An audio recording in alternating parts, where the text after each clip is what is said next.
Forced to find a sense of home in the bleakest moments of my life, I raised my brother and myself in abject poverty before becoming houseless at 16. I spent the next decade intermittently destitute, but I was never without a home. In time, home became an action instead of a place. Struggle became an opportunity for empowerment and radical love. Home became other people. For many who have been separated from mainstream society, like those who have been incarcerated, impoverished, war-torn, displaced, assimilation is difficult. After cultivating community as a survival mechanism, which is often the case on the streets, the return to mainstream society is a lonely achievement that asks and demands erasure of identity and life history. We are asked to become ghosts of ourselves, just to be seen.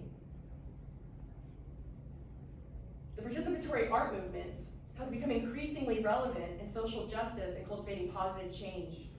Participatory art, as defined by Claire Bishop, sees the audience member shift from viewer to collaborator, from a passive to an active role. Often the artist becomes a facilitator of projects, which may involve hundreds of people. Narrative, spectacle, and even antagonism, as a catalyst for empathy, must be considered. As the public becomes both the medium and curatorial space for the participatory artist. Participatory performance interventions compel the participant spectator to become involved either disdainfully or compassionately. In this way, the participant spectator becomes a protagonist within a greater narrative of the collective conscience. Today, I seek to inspire you toward a new understanding and future implementation of art and protest intersections.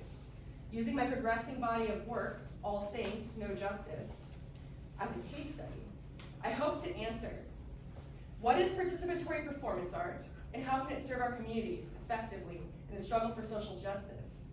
Should we consider mutual aid and direct action as forms of participatory performance art? Why is public accessibility integral to the aesthetics of community? How does actionable collective care operate as a catalyst for social justice? Why not share a dream? As a human rights organizer who has experienced houselessness, dreams of resistance pervade my art practice. Community, freedom, solidarity, equity, radical love, and future joy. As a pathway to community building and empathy, I playfully and passionately layer forms of communication of subversive protests. Through public intervention, I interrupt the formulaic qualities of the spectacle and its psychological effects on community engagement in hopes of public empowerment. Simply, I see myself as a community curator, hell-bent on sharing home, i.e., connection, solidarity, communication, love, with everyone, using temporary community access points that exist in publicly accessible spaces. A little bit nervous, so I'm shaking. Okay. All Saints No Justice is a series of public intervention artworks in a neighborhood undergoing gentrification, previously known as All Saints Tallahassee, created and performed since 2020. I'll discuss two pieces, 7 Days a Diamond and Keith Stafford Was Murdered, concerning my process and praxis, the initial concepts, and the unexpected results. 7 Days a Diamond was meant to reflect the experience of isolation and surveillance of discarded populations during durational performance, using durational performance. However, its participatory aspects centered the necessity for social intimacy and the effects of collective healing. With no privacy or autonomy, I relied on the public for food while experiencing both depersonalization and human virtuosity. It was an attempt to raise public empathy for disregarded populations, such as the unhoused or the incarcerated, as well as be a call to action. What if you could feed a hunger striker? What if you could visit an incarcerated stranger? Would you?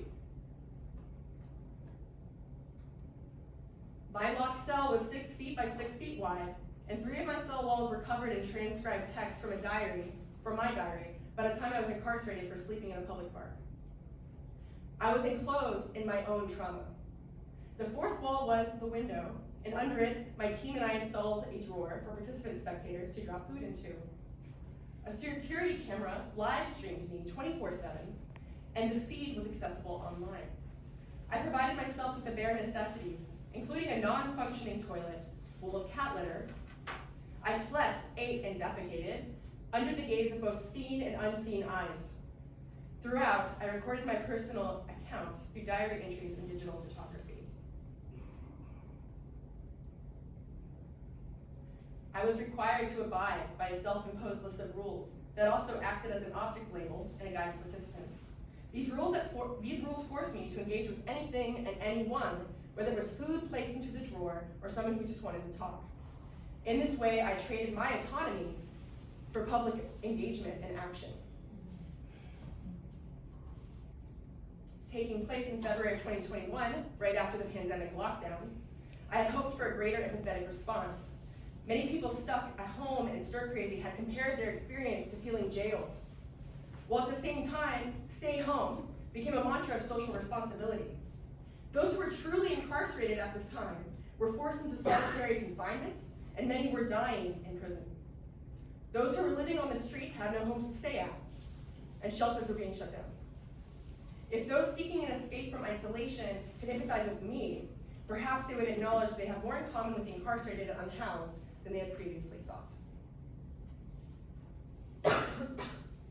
7 Days of Diamond was meant to challenge inaction and alienation through the uneasy feeling of knowingly objectifying another person.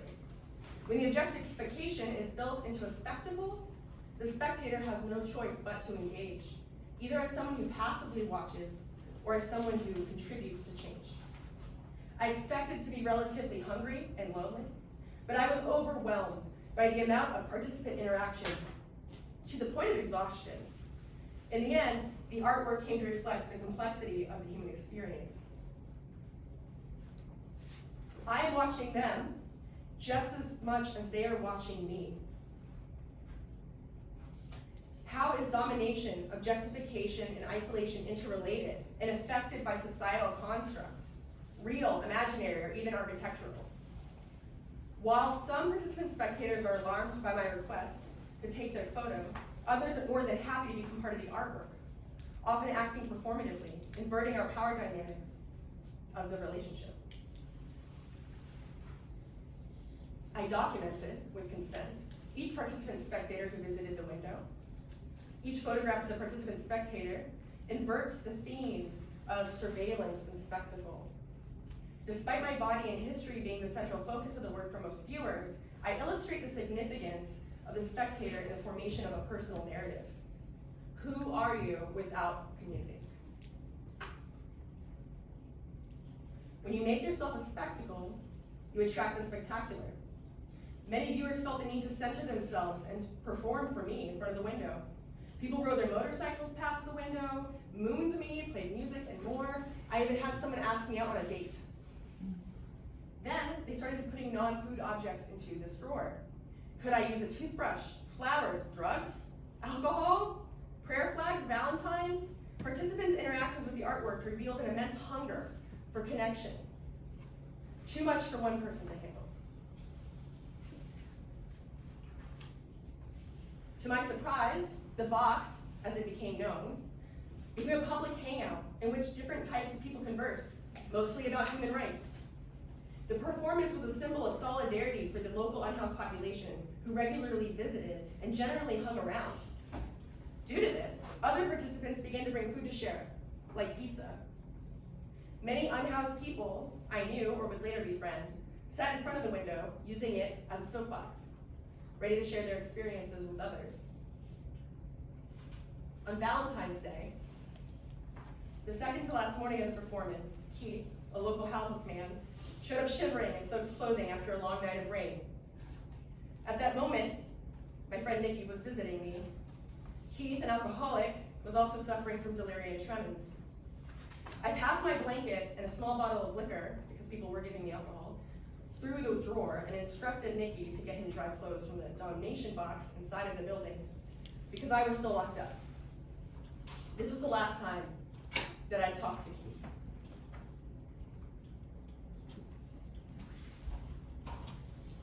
The undesirability of transient persons is an unjust reaction to their displacement. Unsupported misfits trying to live nowhere seek to create new communities with each other. Despite their diasporic attempts, unempathetic populations view such persons as phantoms. For to live in purgatory might mean we are dead. In the summer of 2021, Keith Stafford was murdered in a hate crime as part of a string of stabbings targeting unhoused persons. He died across the street from where the performance had taken place. After minimal news coverage and expressed fear from my unhoused friends, we began a new project. Keith Stafford was murdered revolved around a community access point in the form of sculpture, which represented Keith's memory in his absence on the corner of Gaines Street and Railroad Avenue. It began to decay after withstanding 28 days of Florida sun, rain, and participant interaction. Visually represented in this artwork is the entropic nature of grief and memory, as well as a reminder of the harsh reality that Keith was living. The original bus shelter at the intersection was a place that Keith had frequented for over a decade. It was removed by the city of Tallahassee. 2 weeks later, after being forced to sleep in an unsafe location, he was murdered. Keith had to use the shelter to evade the elements he was my friend, so a little bit. As an act of displacement in a neighborhood undergoing gentrification, the city's removal of the shelter was no accident. Accessibility is an integral part of my practice. Before deciding upon the form of a community access point, I invite the affected public to share their opinions as well as consent to the overall work.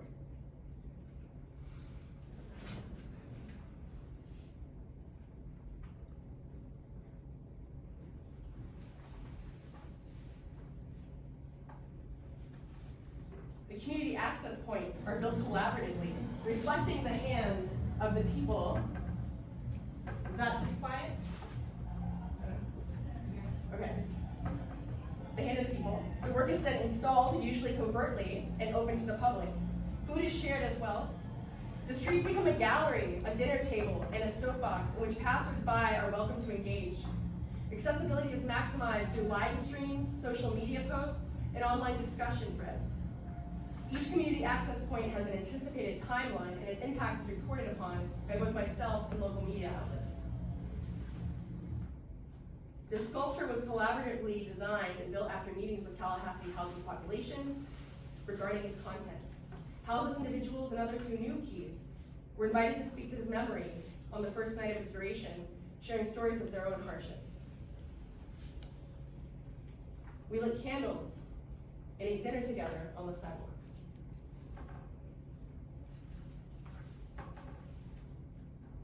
After the first night, and without prompt, members of the Tallahassee community wrote messages to Keith onto the sculpture itself.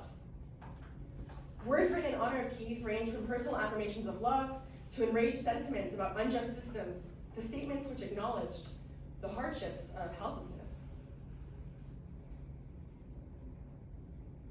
They also donated food, lit candles, and spoke with the unhoused, who used the community access point as a soapbox and a beacon.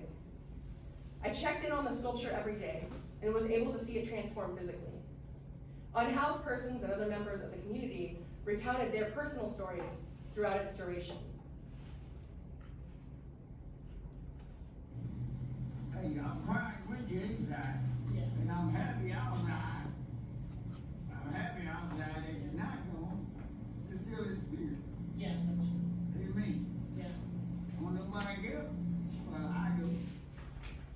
This is Country told me that he felt safe and that he knew anyone coming to that sculpture was a friend, so he panhandled there. Others told me that they lit candles on their way home or explained the work to strangers. Printed photographs of Keith's participation within 7 Days of Diamond served as nostalgic references. The photographs were printed in a standard size for a disposable camera, referencing the familial and the familiar. For those who knew Keith intimately, the photos depict him in a life beyond their relationship. Those sharing the photo with him that did not know him are forced to reassess their relationship with Keith. Even if they didn't know him, he was around them and he was part of their lives.